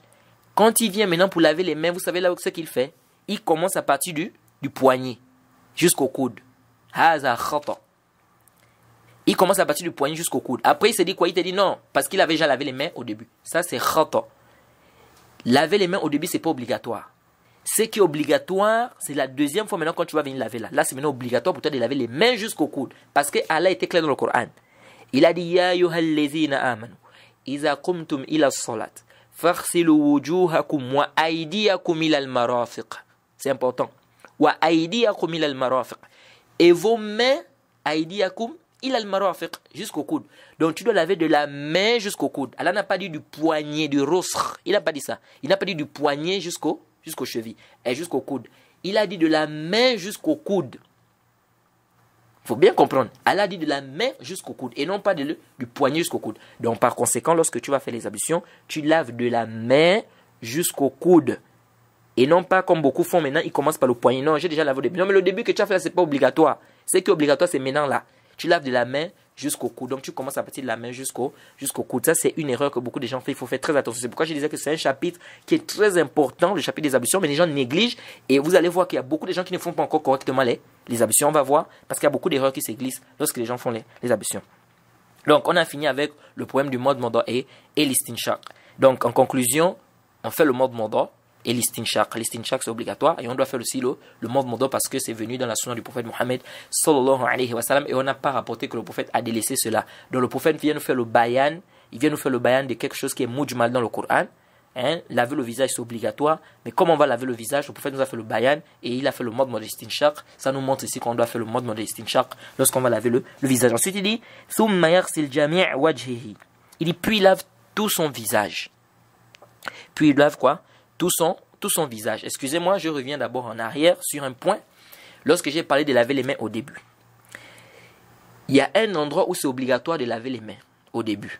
À quel moment? Lorsque tu as dormi. Lorsque tu as dormi, lorsque tu te réveilles, c'est obligatoire pour toi de laver les mains au début avant de plonger les mains dans le récipient. Parce que le prophète Mohammed sallallahu alayhi wa sallam fi sahihayn, dans le hadith de Bukhari Muslim, hadith d'Abu Hurairah radiyallahu anhu, anna nabiyya sallallahu alayhi wa sallam qala إذا استيقظ أحدكم فليغسل يده قبل أن يدخلها في الإناء فإنه لا يدري أين باتت يده. Le prophète a dit quoi? Si l'un d'entre vous s'est réveillé de son sommeil, فليغسل يده, il doit laver sa main قبل أن يدخلها في الإناء. Il doit laver ses mains, il ne doit pas faire entrer ça dans le récipient car il ne sait pas où ses mains ont passé la nuit. Ça c'est un hadith clair qui nous montre qu'on doit laver les mains, c'est obligatoire. Le prophète dit que si l'un d'entre vous se réveille, qu'il lave ses mains avant de les plonger dans le récipient. Donc avant de plonger les mains dans le récipient, tu dois faire quoi? Tu dois d'abord laver les mains. Maintenant si j'aime bien faire, par exemple, je viens faire les ablutions dans un endroit où il n'y a pas de récipient. C'est une pompe par exemple, on ouvre juste le robinet. Ici je suis plus obligé. Pourquoi? Parce que l'interdiction c'est de quoi? De plonger les mains comme ça dans le récipient. Mais si je n'ai pas de récipient à plonger les mains, donc il n'y a pas de mal, je commence directement à laver mes mains. Mais si j'ai un récipient d'eau et que je veux faire les ablutions, je veux plonger les mains à l'intérieur, c'est obligatoire pour moi de laver d'abord les mains avant de plonger les mains à l'intérieur. La cause, c'est quoi? Le prophète dit, car il ne sait pas où sa main a passé la nuit. Et beaucoup de savants ont débattu, est-ce que ici c'est le sommeil de la nuit ou le sommeil de la journée? C'est-à-dire si quelqu'un s'est reposé l'après-midi et qui se réveille, est-ce qu'il est obligatoire pour lui de laver les mains avant de plonger les mains dans le récipient ou bien c'est seulement spécifique au sommeil de la nuit? Certains ont dit c'est le sommeil de la nuit seulement, comme l'imam Ahmed, parce qu'il dit, le prophète a dit, فَإِنَّهُ لَا يَدْرِ أَيْنَ بَاتَتْ يَدُهُ. Il dit, le mabit, c'est pour la nuit. Le mabit dans la langue arabe, c'est pour la nuit, donc ici, il s'agit de la nuit. Et d'autres savants disent non, c'est la nuit et la journée. Et c'est ce qui est juste, wallahu ta'ala a'lam. Ce qui est juste, c'est que ce soit la nuit, que ce soit la journée, c'est obligatoire pour toi de laver les mains avant si tu veux plonger ça dans le récipient. Qu'est-ce qui nous prouve le dalil? Qu'est-ce qui nous prouve ici que c'est la nuit? C'est la cause. C'est la illa ici qui nous prouve ici que même la journée plutôt, c'est-à-dire que ce soit la nuit, que ce soit la journée, c'est obligatoire de laver. Le prophète a dit, car il ne sait pas où ses mains ont passé la nuit. Est-ce que le matin, quand il dort, il sait là où ses mains ont passé c'est-à-dire la soirée, ou bien l'après-midi? Si par exemple quelqu'un se repose l'après-midi, il sait là où ses mains sont? Il ne sait pas. C'est-à-dire la même cause qui est dans le sommeil de la nuit se retrouve dans le sommeil de la journée. Vous voyez, le prophète a dit, car il ne sait pas où a passé ses mains la nuit. Mais est-ce que la journée, s'il dort, il sait où a passé ses mains? Ou bien où sont passées ses mains? Il ne sait pas. Donc ici, c'est la même cause. Donc ça veut dire qu'ici, il doit laver même la journée. Il doit faire quoi? Il doit laver. Et maintenant, un autre problème ici reste. Pourquoi le prophète Mohammed sallallahu alayhi wa sallam a demandé de laver? Certains ici ont dit, d'abord ça c'est ta'aboudi, tel que les malikites. Les malikites, ils ont dit c'est ta'aboudi, c'est-à-dire c'est quelque chose qu'on fait par adoration, on ne connaît pas la cause. Le prophète a dit, on doit prier la prière de Fajr 2 rakas. Pourquoi 2 rakas? Personne ne peut te dire pourquoi c'est 2 rakas. Pourquoi le tawaf, on doit faire 7 tours?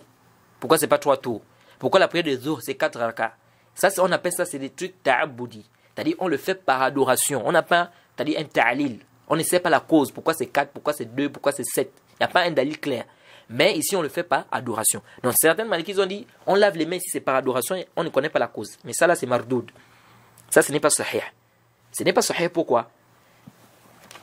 Quel est le dalil qui nous prouve que on lave les mains si ce n'est pas par adoration seulement? Non. Il y a une cause. C'est vrai, on sait très bien que c'est par adoration. Hein, tout ce qu'on fait, que la législation nous a demandé de faire, nous a ordonné de faire, on le fait par adoration. Mais ce n'est pas là-bas le problème. Le problème, c'est que est-ce qu'il y a une cause dans ça, dans le fait de laver là? Il y a une cause.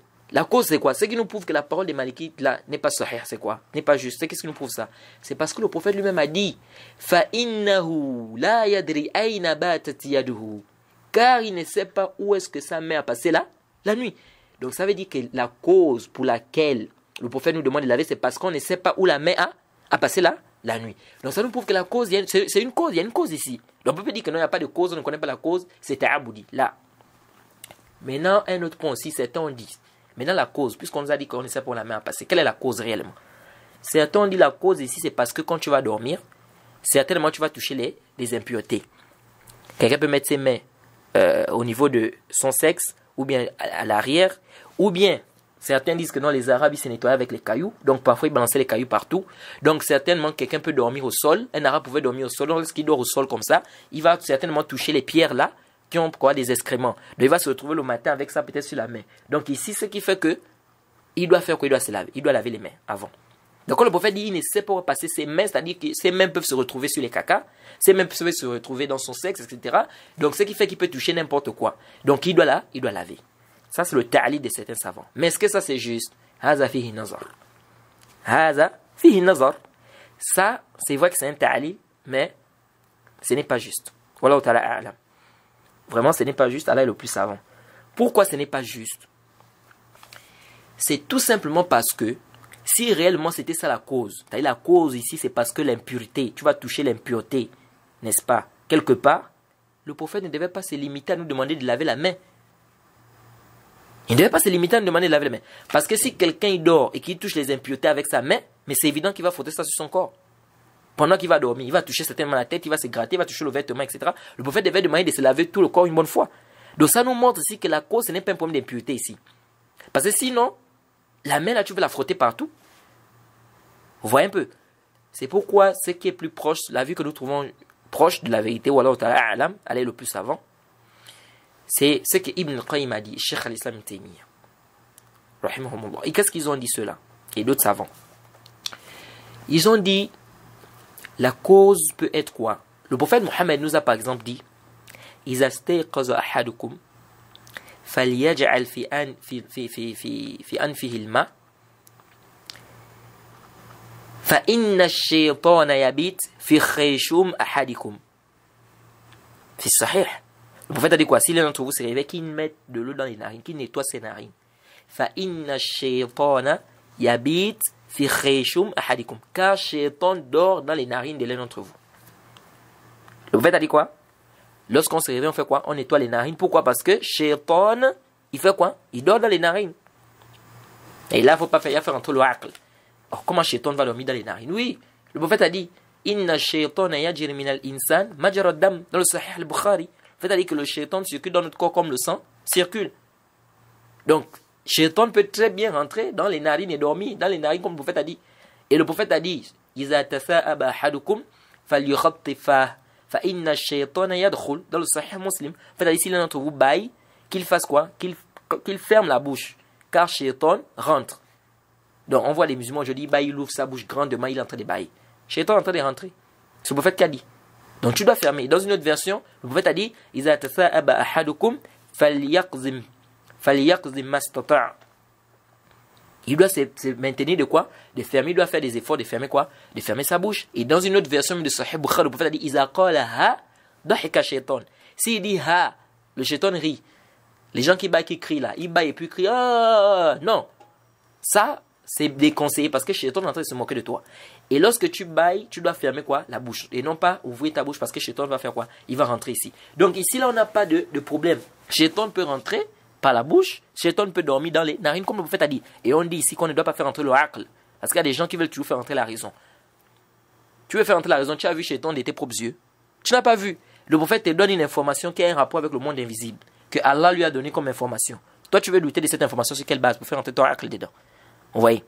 Donc ici, là, Ibn Qayyim, ils disent quoi? Ils disent que ça peut être, la cause peut être que shaytan joue avec la main de la personne quand il dort. Ça peut être ça la cause. Parce que le prophète a dit, car il ne sait pas où a passé, où est-ce que ses mains ont passé la nuit. Donc ça peut être que shaytan joue avec ses mains quoi? Pendant la nuit. Mais venir dire que la cause, c'est l'impureté, ça la fihi nazar. Parce que venir dire que c'est l'impureté ici, ça veut dire que le prophète devait nous demander de laver tout le corps, parce que c'est évident que si quelqu'un touche l'impureté avec ses mains, il va frotter ça sur tout son corps. Donc ça c'est aussi un point que je voudrais rappeler ici, qu'il est obligatoire lorsque quelqu'un se réveille, que ce soit le matin, que ce soit le sommet de la journée, ou que ce soit le sommet de la nuit, qui veut tremper les mains dans le récipient, j'ai dit bien comme condition. S'il veut tremper les mains dans le récipient, mais si c'est seulement, c'est une pompe, comme j'ai dit déjà, il ouvre la pompe, il fait les ablutions, il n'y a pas de mal. Mais s'il veut tremper les mains dans le récipient, il doit laver d'abord les mains. Et là, c'est très important pour nous de comprendre. Et c'est une obligation. Ce n'est pas comme certains ont dit que ce n'est pas obligatoire. Ce qui est juste, c'est que c'est obligatoire parce que le prophète a ordonné. Et l'ordre implique quoi? L'obligation, comme on a déjà dit. Donc il dit ici, on revient ici, il dit qu'il doit laver le visage, tout son visage. On lave quoi? Le visage. Et je profite aussi à rappeler que c'est venu dans la sunna du prophète Mohammed sallallahu alayhi wa sallam qu'on peut laver le visage avec les deux mains. Et l'imam Shafi'i, il a même dit que c'est ce qui est mieux. Comme c'est venu le hadith d'Ibn Abbas dans le Sahih Bukhari, on a apporté de l'eau. Thumma akhadha gharfatan min ma, il a fait quoi? Famadmada wastanshaqa. Thumma akhadha gharfatan min ma wa adafahu. Wa adafaha ila yadihi al-ukhra fakhassala wajhahu bihima. Oui, ثم أخذ غرفة من ماء فغسل يده إلى المرفقين ثم أخذ غرفة من ماء et il a fait etc jusqu'à quand c'est venu dans le hadith. Ce qui nous importe dans ce hadith, le mahal shahid, ce qui nous importe, la partie qui nous intéresse ici, la place témoignante, c'est quoi? C'est qu'on nous dit que Ibn Abbas, quand il a fait les ablutions, il a pris une poignée d'eau, il a fait le mode dans l'istinshaq et tout, après il a pris une poignée d'eau, il a versé sur l'autre main et il a lavé le visage avec les deux mains. Et à la fin du hadith, il a dit quoi? Il a dit hakaza ra'aytu an-nabiyya sallallahu alayhi wa sallam yatawadda. À la fin du hadith, c'est Sahih al-Bukhari. À la fin du hadith, il a dit c'est comme ça que j'ai vu le prophète faire les ablutions. Donc ici, ça veut dire qu'on peut laver le visage avec les deux mains. Et c'est même ça que l'imam Shafi'i lui dit c'est même mieux parce que là l'eau va bien toucher les parties du visage. Donc quand tu viens, tu fais tes ablutions, on reprend, tu viens, tu dis bismillahi, tu laves d'abord les mains, bien évidemment 3 fois, tu peux laver une fois, tu peux laver 2 fois. Mais tu ne dois pas dépasser, parce que ce qui est obligatoire, c'est une fois, comme c'est venu que le prophète a fait les ablutions, marrotan. Et c'est venu dans le Sahih Bukhari aussi, marrotin. Donc 2 fois et une fois. Donc ce qui n'est pas bien, c'est de dépasser, d'aller au plus de 3. Mais tu peux faire 3, tu peux faire 2, tu peux faire 1. Bref, on revient ici pour dire ceci. Donc ici, là, tu dis bismillah, tu laves tes mains, ensuite tu fais le mode modo et l'istinshaq. On a dit le mode modo, c'est le fait de faire entrer de l'eau dans les narines. Il n'y a pas à mettre les doigts dans la bouche. Et là-dedans, tu bouscules l'eau, tu fais sortir. Et en même temps, si je profite à rappeler, lorsque tu fais rentrer de l'eau dans les narines, en même temps, la même poignée d'eau là, parce que c'est, comme c'est dans le hadith d'Abdullah ibn Zayd, dans le Sahih al-Bukhari, il a dit c'était avec la même poignée. Hein? La même poignée que tu vas mettre l'eau dans la bouche, c'est cette même poignée là que tu mets de l'eau dans les narines. Ce n'est pas tu mets de l'eau dans la bouche, après tu prends encore une autre poignée, tu mets dans les narines. Non. Hein? Si on veut très bien suivre bien la sunna comme c'est venu, la même poignée d'eau que tu as mis dans la bouche, c'est cette même poignée là que tu mets où aux narines. Ne prends plus une nouvelle quantité d'eau. Donc tu prends une quantité d'eau, tu mets à la bouche, en même temps aussi aux narines, et comme on a dit, avec la main droite. Et ensuite tu fais sortir de l'eau avec la main gauche, n'est-ce pas, comme c'est venu dans les sunnah de Nasaï, le hadith authentique de Ali ibn Abi Talib. Donc, tu fais, on reprend, tu laves les mains, tu dis bismillah, tu laves tes mains 3 fois ou 2 fois ou une fois. Tu prends de l'eau avec ta poignée, tu mets à la bouche en même temps aux narines, avec la main droite, tu fais ressortir des narines avec la main gauche, tu prends encore, donc tu fais ça 3 fois. Donc, tu peux aussi faire ça 2 fois, tu peux aussi faire ça une fois. Tu fais comme ça 1, 2 ou 3 fois, mais tu ne dépasses pas. Ensuite, dès que tu as terminé, qu'est-ce que tu fais? Ensuite, maintenant, tu vas faire quoi? Tu vas maintenant laver ton visage. Et là, on a dit tu peux laver avec les 2 mains, comme c'est venu dans le hadith d'Ibn Abbas, dans le Sahih al-Bukhari. Tu peux aussi laver avec une main, il n'y a pas de mal. Mais si tu laves aussi avec les 2 mains, c'est aussi bien. Et maintenant, là, j'ai dit arju an tantabihu. Arju an tantabihu. Je demande vraiment votre attention parce que regardez là où les gens font des erreurs. Et c'est pourquoi je vous dis que ce chapitre, c'est l'un des chapitres les plus importants pour nous parce que notre prière en dépend. Donc on doit bien faire ça. On ne doit pas négliger parce que c'est des ablutions, on voit tout le monde faire et puis on se dit que c'est facile. Non. Et c'est des sujets, quand tu veux parler de ça avec tafsil, avec détail, il y a des gens qui te disent, oh, lui là il vient parler des ablutions, on connaît déjà les ablutions. Alors que quand tu regardes comment il va faire les ablutions, tu vois plein d'erreurs, plein de bid'ah qu'il est en train de faire dans les ablutions.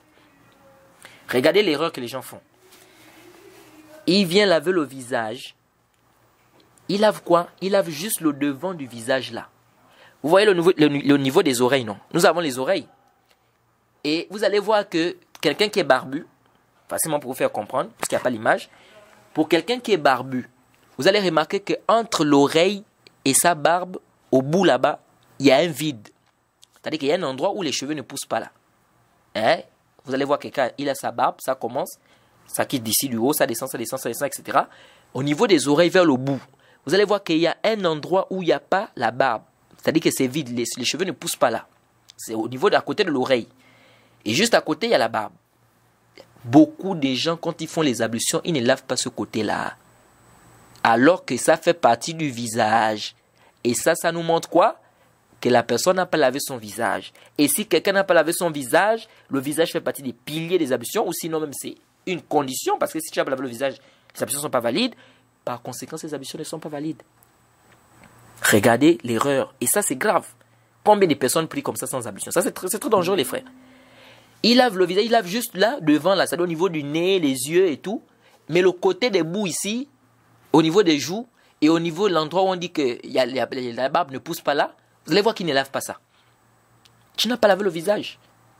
Et c'est très dangereux. Beaucoup des frères font ça. Juste, ils lavent juste le devant là, et puis les côtés, c'est-à-dire au niveau des joues, ou bien au niveau de l'endroit où je suis en train de parler là, ils ne lavent pas. Et ça, c'est très dangereux. Ça, c'est très dangereux. Alors, une autre erreur que d'autres font, et ça, je crois qu'on a déjà parlé de ça, et ça, c'est pas seulement au niveau du visage, même avec les pieds. Quelqu'un, il est en train de laver ses pieds, ou bien il lave son visage. Maintenant, il se rend compte qu'il y a un endroit où l'on n'a pas touché. Vous savez ce qu'il fait? Il prend tout simplement la main qui est mouillée là, il fait passer ça sur l'endroit. Il fait passer ça sur l'endroit où il y a quoi? Où il n'y a pas eu l'eau là. Est-ce que lui là, il a fait le rosl ici? Abadan. Lui là, il a fait ce qu'on appelle le massage. Parce qu'on a l'essuyage et on a le lavage. Il faut faire la différence. On a l'essuyage et on a le lavage. Le lavage, c'est quoi? On dit serna l'ilma. C'est-à-dire que tu prends de l'eau et tu verses ça sur l'endroit. Ça, on parle de rosl dans la langue arabe. Et là, on va aussi parler, est-ce que c'est une condition de frotter ou pas? Ça, c'est un autre débat des savants là-bas. Mais prendre de l'eau et verser ça sur l'endroit, on dit rosl en arabe. Maintenant, si tu prends ta main, tu plonges ça dans de l'eau. Ensuite, tu prends la main là, tu essuies l'endroit. Ici, tu as fait ce qu'on appelle l'essuyage, tu n'as pas fait ce qu'on appelle le lavage. Je ne sais pas si vous savez ici. Ça veut dire que si tu trouves un endroit de ton pied où l'eau n'a pas touché, qu'est-ce que tu dois faire? Tu dois prendre de l'eau et verser ça sur cet endroit-là. Et non pas prendre l'eau qui est sur ta main de pluie et tu fais passer ça sur le pied. Abadan. Là, tu n'as pas fait le rostre, tu as fait le masah. Et Allah ne t'a pas demandé de mélanger entre le lavage et l'essuyage. Il t'a demandé de laver. Là où on t'a demandé de laver, il faut laver. Là où on t'a pas demandé de laver, il faut pas. Allah dit dans le Coran de faire quoi? Il a demandé de laver le visage. Ya ayyuhallazina amanu iza qumtum ila salat faghsilu wujuhakum. Il a dit lavez vos visages. Il n'a pas dit essuyez vos visages. Donc si toi maintenant tu prends de l'eau que tu as depuis sur la main, tu vois, oh, il y a un endroit où l'eau n'a pas touché. Maintenant tu prends les petites gouttes d'eau que tu avais sur la main là, tu fais passer ça à l'endroit où l'eau n'a pas touché, tu n'as pas lavé ici, tu as fait l'essuyage. Et l'essuyage ici, ça montre ici que tu n'as pas fait ce qu'Allah a ordonné de faire dans le Coran et par conséquent tu n'as pas fait les ablutions. Parce qu'Allah n'a pas demandé de masser le visage, il a d'essuyer le visage, il a demandé de laver le visage. Donc ça, c'est des points qui sont importants. C'est comme la tête. Si quelqu'un aujourd'hui vient faire les ablutions, il prend de l'eau, il verse ça sur toute sa tête. On dit non, tu n'as pas fait les ablutions. On ne t'a pas demandé de laver la tête. On t'a demandé de faire quoi? D'essuyer. On t'a demandé d'essuyer. Donc il faut essuyer. Donc il ne faut pas mélanger les choses, les frères. Les textes sont plus que clairs. Et je répète que c'est un chapitre qui est important parce qu'aujourd'hui, quand tu t'assois dans une mosquée, tu regardes comment les gens sont en train de faire les ablutions, ça fait mal au cœur. Ça fait mal au cœur. Parce que tu te demandes que, mais subhanallah, ces musulmans sont musulmans depuis combien d'années? Mais des chapitres élémentaires de base qu'un musulman doit chercher à comprendre, ils ne veulent pas comprendre ça. Et ce sont les mêmes personnes. Lorsqu'on dit qu'on fait les cours à la mosquée, sur un cours comme les ablutions comme ça, vous les voyez, ils sont là pressés. Moi, j'ai pas le temps. Mais tu cherches quoi? Le dunya. Le dunya là jusqu'à quand? Alhaakumut takathur, hatta zurtumul maqabir. Allah était clair. La course aux richesses vous distrait jusqu'à ce que vous allez visiter les tombes. Je cherche le dunya. Tu cherches le dunya jusqu'à quand? Et le akhira, tu vas chercher ça quand? Prendre un petit temps dans la semaine pour venir apprendre ta religion, comment je fais les ablutions, comment je dois prier exactement, correctement, comme c'est venu dans la sunna du prophète Mohammed sallallahu alayhi wa sallam. Ça te coûte quoi, mon frère? Si tu prends 2 heures de temps pour apprendre ta religion, dans toute une semaine, tu dis bon, quand même le dimanche, je vais prendre 2 heures de temps pour apprendre ma religion. Ça te coûte quoi? On aura vraiment des problèmes. On aura des problèmes devant Allah si on ne fait pas très, très attention par rapport à ce qu'on fait. Donc la religion, on doit apprendre cette religion-là proprement et la prière, on doit bien la faire. On avait rappelé, je pense, si je ne m'abuse ici, un hadith dans les Mushkil Asar de Tahawi, où le Cheikh Al-Albani a authentifié, où il y a quelqu'un qu'on va frapper dans sa tombe. On va lui dire qu'on l'a frappé à cause de quoi? Parce qu'il a fait une prière sans purification. Et on avait dit que une prière sans purification, ça veut dire quoi? Ça peut être qu'il a prié, il a fait les ablutions, mais il n'a pas correctement fait les ablutions. Vous voyez? Donc c'est des points qu'il faut qu'on puisse comprendre et qu'on puisse retenir. C'est très important. Vous voyez? Rapidement, il dit ensuite, tu laves quoi? Tu laves tes mains. Donc on a fini avec le visage. Tu laves bien le visage, tu le laves correctement, les frères. Correctement, comme on a dit, n'oubliez pas cet endroit-là, qui est à côté de l'oreille. Parce que le visage, c'est ça. Les savants disent quoi? C'est depuis l'oreille ici, le bas, le bout des oreilles ici, jusqu'à de l'autre côté de l'oreille. Et quand je dis l'oreille ici, ce n'est pas le haut de l'oreille, non. C'est-à-dire là où l'oreille commence au niveau du visage. Lorsque tu prends ton visage, en allant vers l'arrière, vers la nuque, là où les oreilles commencent là, ça là, de là jusqu'à l'autre côté là-bas, c'est ça le visage. C'est ça le visage, tout ça c'est le visage. Donc, c'est pas la peine de laver juste le devant et le côté des joues. Le côté des joues, il y a l'oreille commence ici, tu ne laves pas. Non. Ça c'est très très important pour nous de comprendre. Et je répète qu'ici là, on ne veut pas dire maintenant que tu dois aussi laver l'oreille. L'oreille on n'a pas demandé de laver. L'oreille on fait quoi? On masse lorsqu'on va arriver au niveau de la tête. Alors, ici, le cheikh ici dit Thumma yadayhi ma'a mirfaqayhi. Puis il doit laver sa main jusqu'au coude. Et on a déjà détaillé. Donc tu laves la main jusqu'au coude. Et là aussi, c'est encore un autre débat. Quand Allah dit dans le Coran de laver jusqu'au coude, jusqu'à ça veut dire quoi? Jusqu'à ça peut avoir deux sens. Ça peut avoir le sens de jusqu'à ça veut dire, si je dis par exemple, tu marches de cet endroit jusqu'à cette porte. Donc jusqu'à cette porte, ça peut avoir le sens de avant la porte. Et jusqu'à cette porte, ça peut aussi avoir le sens de, c'est-à-dire, tu arrives jusqu'à la porte. C'est pourquoi les savants ont débattu. C'est quand on dit jusqu'au mirfaqain, jusqu'au coude. Est-ce que les coudes rentrent dedans ou bien c'est avant les coudes? ou bien avant le coude. C'est un débat des savants. Certains savants disent jusqu'au coude, c'est-à-dire avant le coude. D'autres ont dit non, jusqu'ici, ça veut dire avec le coude. Donc, tu dois laver aussi le coude. Et ils ont pris des dalils. Ceux qui ont dit que non, c'est avant le coude, ils ont dit, c'est comme Allah a dit. Allah dit dans le Coran, et compléter le jeûne jusqu'à la nuit. Mais jusqu'à la nuit, ça veut dire quoi? Jusqu'à la nuit, ça veut dire avant la nuit. Ça veut dire quoi? Ça veut dire ici que quelqu'un doit jeûner la nuit? Non. Quand on dit jusqu'à la nuit, ici, ça veut dire que tu ne dois pas jeûner dans la nuit. Donc ça veut dire avant que la nuit ne rentre. Je ne sais pas si vous saisissez. Et d'autres ont dit non. Ici, là, jusqu'à, ça veut dire, le coude, ça veut dire ma. Le coude doit rentrer. Donc, je dois laver aussi le coude. Pourquoi? Parce qu'Allah a dit. Allah a dit, je pense à la sourate Nisa, Wala ta'kulu amwalahum ila amwalikum. Ne mangez pas leur argent jusqu'à vos biens. Quand Allah a parlé de l'argent de l'orphelin. Ne mangez pas leur argent jusqu'à vos biens. Mais jusqu'à vos biens, ça veut dire quoi ici? Ça veut dire avec vos biens. C'est-à-dire ne mangez pas leur argent avec vos biens ensemble. Mais Allah a dit jusqu'à ici. Oui. Donc ça veut dire que le jusqu'à peut avoir le sens de ma, c'est-à-dire ensemble. Donc quand on dit laver jusqu'au coude, c'est-à-dire que les coudes aussi rentrent à l'intérieur. Mais les autres ont dit non. Le verset où Allah a dit dans le Coran, Wala ta'kulu, là où Allah a dit Watimu siyam ila layl, et accomplissez le jeûne jusqu'à la nuit. Ils ont dit jusqu'à ici, ça ne veut pas dire que la nuit ne rentre pas ici dans le jeûne. Maintenant, comment comprendre? Nous avons une qaïda. Prenez ça comme une règle. On dit ceci.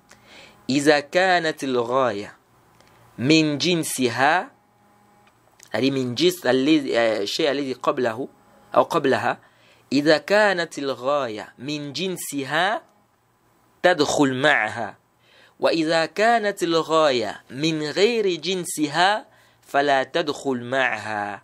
Je ne sais pas si vous avez saisi. Ça veut dire quoi ici? Si la chose dont il est question ici est de même nature que celle qui la précède, ici on dit qu'elle rentre avec. Mais si la chose dont il est question n'est pas de la même nature que ce qui la précède, elle ne rentre pas avec. Ça veut dire quoi ici pour facilement faire comprendre? Lorsque Allah dit de laver les mains jusqu'au coude, est-ce que ce n'est pas de même nature ici? C'est la même nature.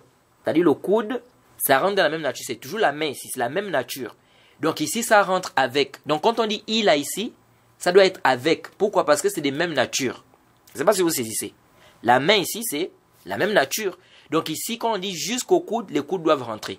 Maintenant, si la chose dont il est question n'est pas de la même nature que ce qui la précède, ici, ça ne rentre pas avec. Comme par exemple, quand Allah dit dans le Coran, accomplissez le jeûne jusqu'à quoi? Jusqu'à la nuit. Est-ce que ici, la nuit et le jour, c'est des mêmes natures? Non. On a la nuit et on a le jour. Deux natures différentes. Donc ici, ça veut dire que ça ne rentre pas. Quand on dit jusqu'à, ça veut dire que la nuit ne rentre pas ici. Pourquoi? Parce qu'ils sont des natures différentes. Par contre, quand on a de la main jusqu'au coude, c'est la même nature ici. Donc, ça doit rentrer avec. Donc, ce qui est juste, lorsqu'Allah a dit de laver la main jusqu'au coude, il faut laver quoi? Le coude aussi rentre à l'intérieur. Et ce n'est pas comme beaucoup font. Il y a d'autres qui dépassent.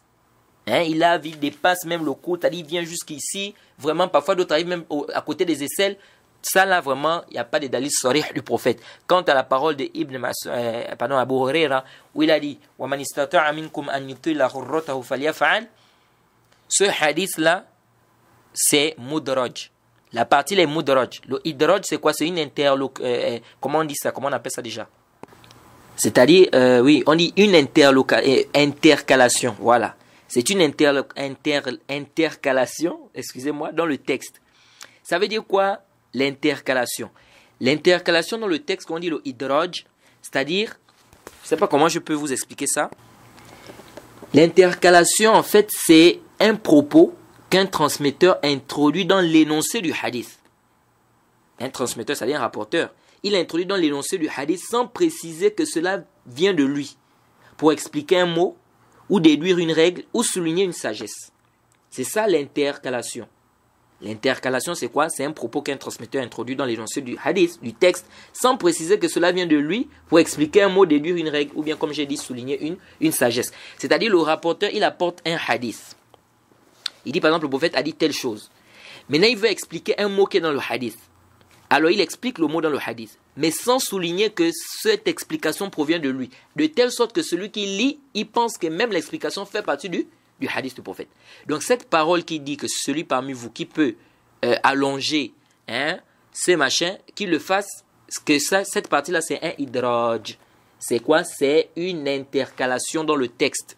C'est-à-dire que ce n'est pas la parole du prophète Mohammed sallallahu alayhi wa sallam, mais c'est la parole d'Abu Huraira. Donc ce qui est juste, c'est quoi? C'est qu'on ne dépasse pas. C'est-à-dire que tu fais rentrer juste les coudes. Mais quand on fait maintenant d'ajouter, d'aller jusqu'au poignet, même les pieds, on voit des gens. Parce qu'il a été rapporté qu'Abu Huraira, il dépassait. Parfois, il avait même jusqu'aux épaules. Mais ça, c'est Abu Huraira qui le faisait. On n'a pas vu ça du prophète Mohammed sallallahu alayhi wa sallam. Il n'y a aucun texte du prophète Mohammed qui nous dit que le prophète le faisait. Osman, Ali, Ibn Abbas, tous ceux qui nous ont rapporté, Abdullah ibn Zayd, tous ceux qui nous ont rapporté les ablutions du prophète, on n'a pas vu que le prophète a dépassé quoi? Les coudes. Et Allah nous a dit jusqu'au coude. Donc on ne doit pas dépasser maintenant, arriver jusqu'au niveau des aisselles et tout. Et ça, ce sont des bid'ah que les gens font aussi dans les ablutions, que je vais rappeler. Il y a des gens qui viennent nettoyer jusqu'au cou. On voit des gens quand ils font...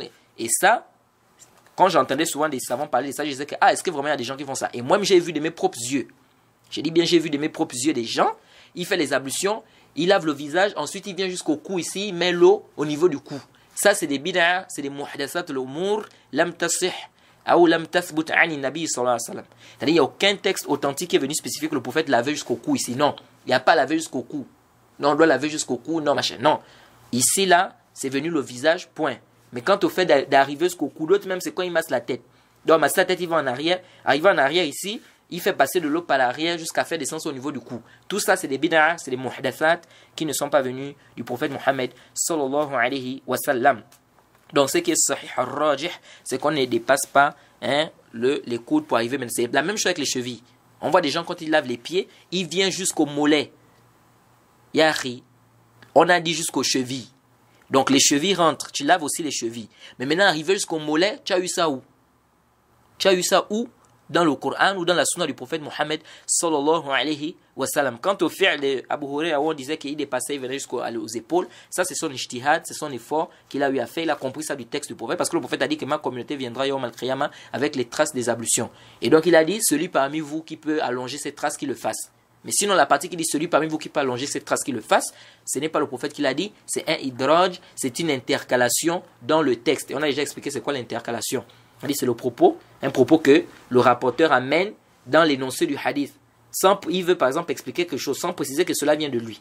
Il veut expliquer un mot ou déduire une règle ou bien souligner une sagesse. Donc cette partie-là, ce n'est pas... De telle sorte que quand tu lis le hadith, tu as l'impression que c'est la parole du prophète alors que non. Et ça c'est dans le ilm le hadith. On appelle ça le idraj, c'est-à-dire l'intercalation. Donc ça, ce n'est pas la parole du prophète. Donc ce qui est juste, c'est quoi? C'est qu'on se limite au coude.